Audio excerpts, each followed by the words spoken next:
Putin के घर के ऊपर जो यूक्रेन ने हमला किया उसमें 3 इंपॉर्टेंट चीज़ें हैं।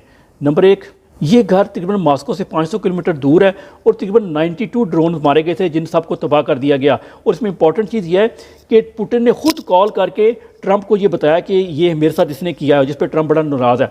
और दूसरी इंपॉर्टेंट चीज़ यह है कि जब ये हमला किया गया पुतिन के घर के ऊपर, उस वक्त ज़ेलेंस्की जो था वो ट्रंप के साथ बैठा हुआ अमन मायदे के लिए बातचीत कर रहा था, जिसकी वजह से ट्रंप को गुस्सा है, लेकिन वो कुछ कर नहीं सकता। क्यों?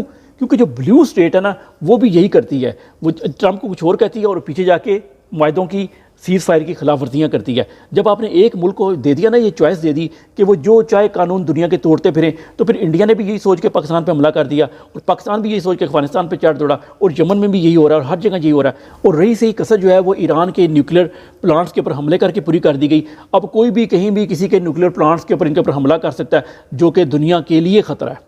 इवन यूएस के अंदर, यूके के अंदर भी पकड़ धकड़ जारी है, ट्वीट करने पर लोगों को पकड़ लेते हैं। तो ये सब आप एक ट्रिकल डाउन इफेक्ट स्टार्ट हो गया है और ये सब रुकने वाला नहीं है। अब दुनिया बिल्कुल एक जो है ना लाकानूनियत की तरफ जा रही है। और वजह क्या है इसके पीछे? साला एक मच्छर, वो बस एक मुल्क है जिसकी खातर ये सब कुछ कर दिया, ऐसे पूरी दुनिया का अमन दांव पे लगा दिया गया।